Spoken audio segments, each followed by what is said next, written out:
کہ ریفرینڈم کروایا جائے۔ جسٹس منصور علی شاہ نے یہ کہا کہ صدارتی نظام کی درخواست میں سیاسی سوال ہے جو عدالت کا دائرہ اختیار نہیں ہے۔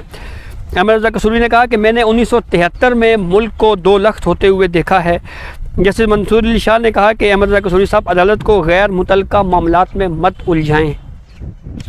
اس کیس کی سماعت کے دوران جسٹس منیب اختر نے ایک موقع کے اوپر درخواست گزار ایڈوکیٹ احمد رضا قصوری سے مکالمہ کرتے ہوئے کہا کہ آپ سیاسی تقریر نہ کریں، یہ آپ پارلیمنٹ میں نہیں کھڑے بلکہ آپ سپریم کورٹ آف پاکستان میں کھڑے ہیں، ہمیں صرف قانونی جو سوالات ہیں ان کا جواب دیں۔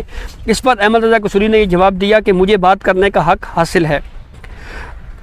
جسٹس منصور علی شاہ نے یہ کہا کہ آپ کہہ رہے ہیں ہم یہ ہدایات دیں کہ وزیر اعظم صدارتی نظام کے لیے ریفرینڈم کروانے کے لیے معاملہ جو ہے وہ مشترکہ اجلاس میں بھیجے۔ کیا کسی سیاسی جماعت یا کسی رکن پارلیمنٹ نے پارلیمانی نظام کے بجائے صدارتی نظام کے لیے اس معاملے کے اوپر بحث کی، یا کہ کیا کبھی اس معاملے کے اوپر بات ہوئی ہے؟ احمد رضا قصوری نے کہا کہ اس وقت ملک میں معاشی بحران ہے، سفارتی حالات سب کے سامنے ہیں، تو کیا اس معاملے کے اوپر پارلیمنٹ میں بحث ہوئی ہے؟ میں اس معاملے کو یہ چاہتا ہوں کہ سپریم کورٹ جو ہے وہ اس معاملے پہ گائیڈ لائن دے۔ جیسے منصور علی شاہ نے یہ کہا کہ ملک میں پارلیمانی نظام چلے گا یا صدارتی نظام آئے گا، یہ ایک سیاسی سوال ہے، اور خالصتاً سیاسی سوال کا سپریم کورٹ آف پاکستان وہ فورم نہیں ہے جہاں سے آپ کو جواب ملے، یہ معاملہ پارلیمنٹ نے طے کرنا ہے۔ جسٹس عمر رضا بندیال نے کہا کہ نظام کی تبدیلی کے لیے آپ سیاسی تحریک شروع کر سکتے ہیں لیکن سپریم کورٹ اس کا فورم نہیں ہے، اور جسٹس عمر رضا بندیال نے یہ بھی کہا کہ ہمیں آپ کا احترام ہے لیکن ہم آپ کی یہ درخواست مسترد کرتے ہیں۔ پھر اس کے بعد ایک درخواست گزار جو دوسرے درخواست گزار تھے ڈاکٹر صادق علی، وہ آئے تو اس پر جسٹس منیب اختر نے کچھ اہم سوالات پوچھے ان درخواست گزار سے۔ جسٹس منیب اختر نے یہ کہا کہ آپ ہمیں سب سے پہلے یہ بتائیں کہ پاکستان میں پہلا جو صدارتی نظام ہے وہ کب رائج ہوا؟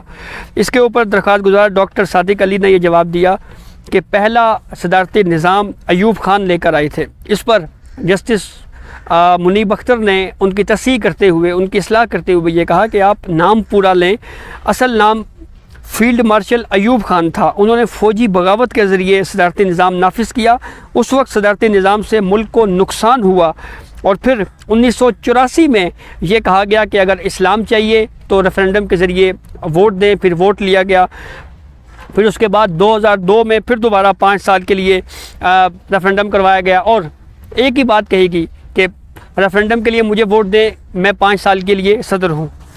اس کے بعد جسٹس عمر رضا بندیال نے کہا کہ آپ کی جو سوچ ہے یہ خود ساختہ سوچ ہے، یہ خود ساختہ آپ کے ذہن میں کوشچن آیا ہے۔ جسٹس منیب اختر نے یہ کہا کہ 1984 میں ریفرینڈم کرایا گیا، پاکستان میں صدارتی ریفرینڈم کا بہت برا تجربہ رہا، اور جسٹس منیب اختر نے یہ بھی کہا کہ مجھے ایک بات کہنے دیں اور اس میں مجھے کوئی آر نہیں ہے، مجھے کوئی مشکل پیش نہیں آ رہی کہ سپریم کورٹ نے ایک فیصلہ دیا جس کی بدولت صدارتی نظام نافذ ہوا، لیکن پھر وہ فیصلہ سپریم کورٹ آف پاکستان نے ریورس کیا، واپس لیا۔ جیسے منیب اختر نے یہ بھی کہا کہ مجھے بتائیں صدارتی نظام خوشحالی کی ضمانت کیسے ہے، یعنی یہ کیسے ہم یہ کہہ سکتے ہیں کہ صدارتی نظام ہی ملک میں خوشحالی کا ضامن ہے۔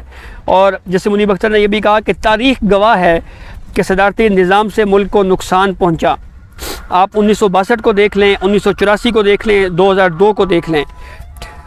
درخواست گزار صادق علی نے یہ کہا کہ میں پیشے کے لحاظ سے انجینئر ہوں، تو اس کے اوپر جسٹس منصور علی شاہ نے کہا کہ آپ انجینئر ہیں تو بہتر یہی ہے کہ آپ انجینئری تک ہی محدود رہیں۔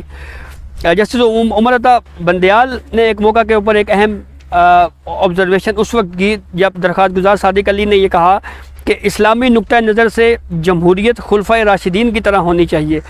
اس کے اوپر جسٹس عمر رضا بندیال نے یہ کہا کہ خلفائے راشدین جیسی قیادت ہر شخص کی خواہش ہے، لیکن اب خلفائے راشدین جیسی قیادت جو ہے وہ ہم کو نہیں مل سکتی۔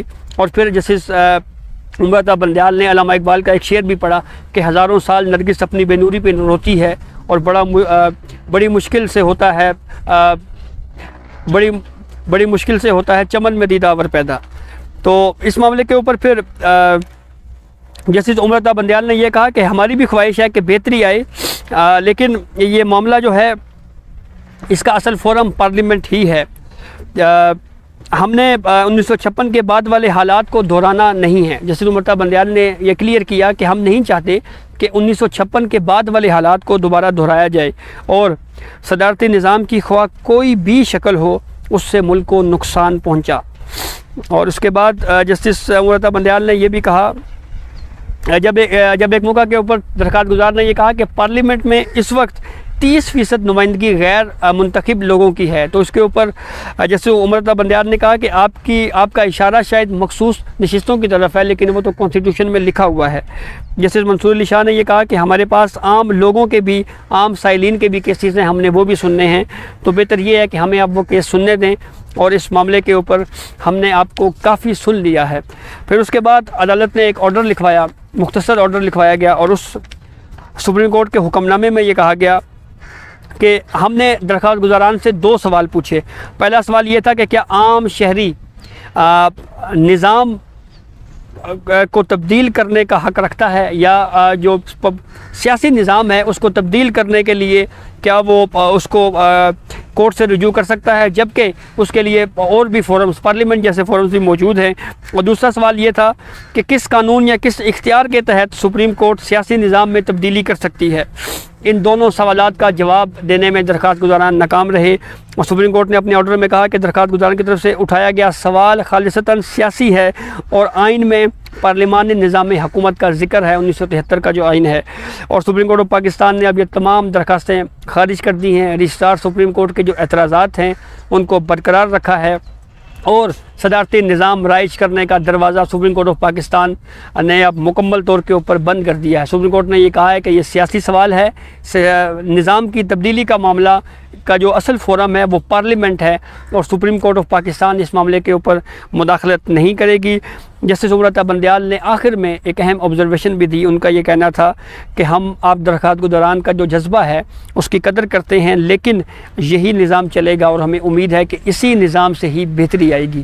تو یہ آج کی کارروائی تھی جو احوال ہمیں آپ کو بتایا. اپنے فیڈ بیک سے ہمیں آگاہ کیجیے گا. بہت شکریہ.